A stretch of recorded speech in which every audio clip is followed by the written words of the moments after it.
उत्तर प्रदेश के law and order की मिसाल उत्तर प्रदेश के बाहर भी दी जाती है और प्रशंसा होती है। ये हम सभी लोगों के लिए खुशी की बात है। सुधार की गुंजाइश तो हमेशा रहती है। श्रीमान, विद्यालय के दिनों में हिंदी भाषा, जब हमारे हिंदी के शिक्षक हम लोगों को पढ़ाते थे तो अलंकारों की चर्चा होती थी। उसमें एक अलंकार है अतिशयोक्ति अलंकार, हम सभी लोगों ने पढ़ा होगा। तो जब भी बजट पे चर्चा होती है या महामहिम श्री राज्यपाल के अभिभाषण पे चर्चा होती है तो मैं समझता हूं कि इस अलंकार का प्रयोग सत्ता पक्ष और विपक्ष दोनों भरपूर करते हैं।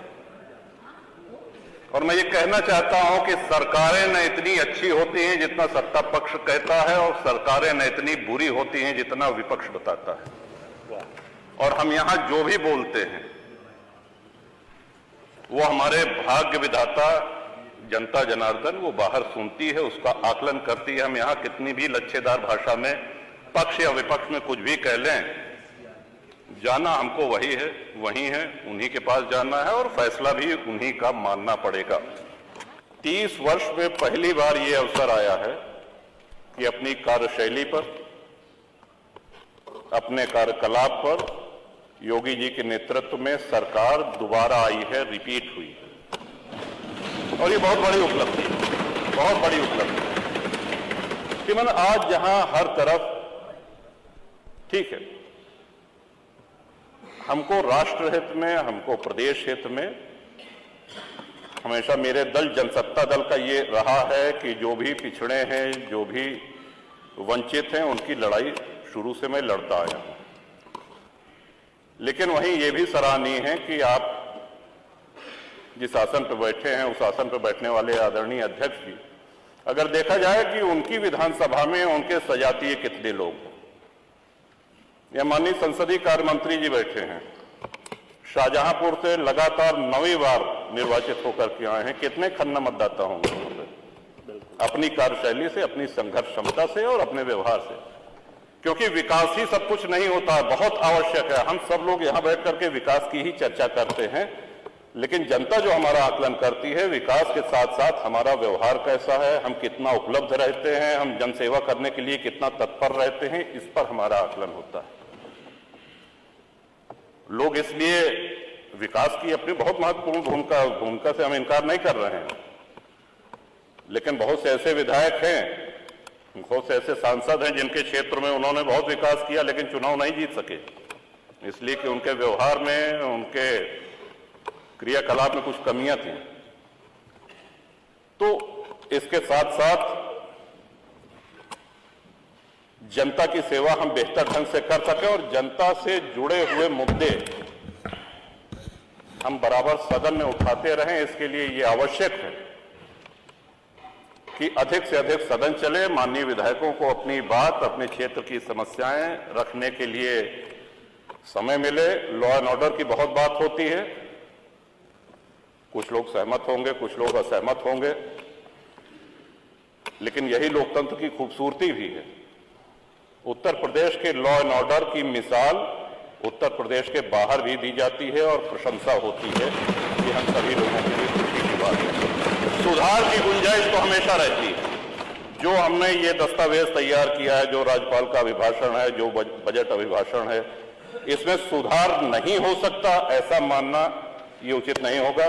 सुधार की गुंजाइश बिल्कुल रहती है, सदैव रहती है।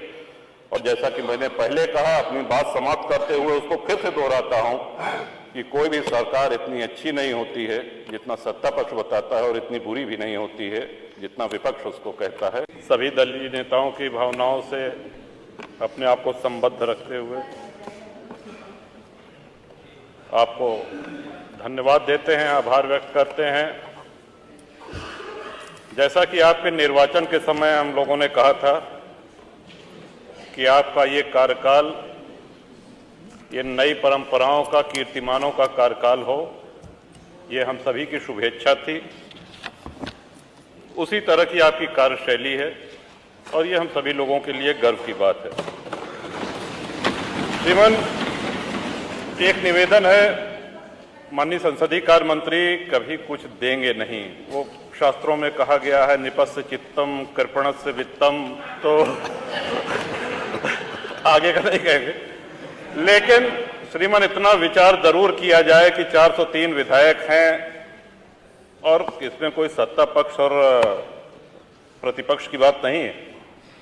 अगर सभी लोग कह रहे हैं कि हाँ हमारे क्षेत्र में पेयजल के लिए हैंडपंप की आवश्यकता है, भले आप सदन में मत घोषणा करिए, लेकिन आप जहां से होना है वहां इसको अवश्य हम लोगों की बात पहुंचाइए। क्योंकि अगर आपसे कुछ कहते हैं तो माननीय संसदीय कार्य मंत्री जी का एक बड़ा ही चुप करा देने वाला एक वक्तव्य है कि तुम घुटने के डॉक्टर से जो है दांत के दर्द की दवा मांग रहे हो।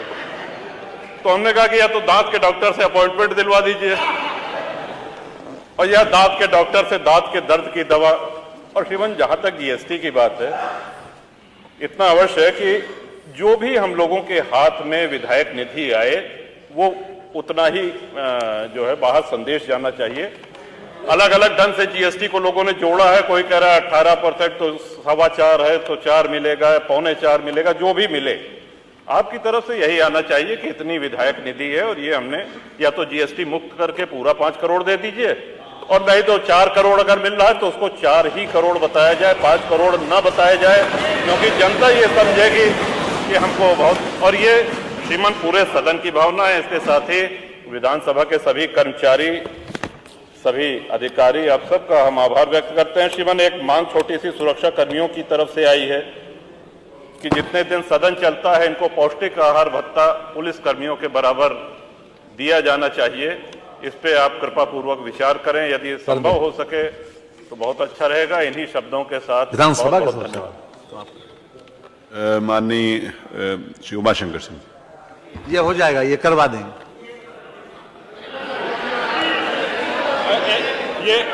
ये से हम लोग नहीं समझ पाए जीएसटी हैंडपंप या कृपया स्पष्ट कर दो हम लोग।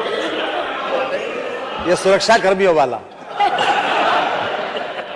उत्तर प्रदेश के लॉ एंड ऑर्डर की मिसाल उत्तर प्रदेश के बाहर भी दी जाती है और प्रशंसा होती है। ये हम सभी लोगों के लिए खुशी की बात है। सुधार की गुंजाइश तो हमेशा रहती है। श्रीमान, विद्यालय के दिनों में हिंदी भाषा, जब हमारे हिंदी के शिक्षक हम लोगों को पढ़ाते थे तो अलंकारों की चर्चा होती थी। उसमें एक अलंकार है अतिशयोक्ति अलंकार, हम सभी लोगों ने पढ़ा होगा। तो जब भी बजट पे चर्चा होती है या महामहिम श्री राज्यपाल के अभिभाषण पे चर्चा होती है तो मैं समझता हूं कि इस अलंकार का प्रयोग सत्ता पक्ष और विपक्ष दोनों भरपूर करते हैं। और मैं ये कहना चाहता हूं कि सरकारें न इतनी अच्छी होती हैं जितना सत्ता पक्ष कहता है और सरकारें न इतनी बुरी होती हैं जितना विपक्ष बताता है।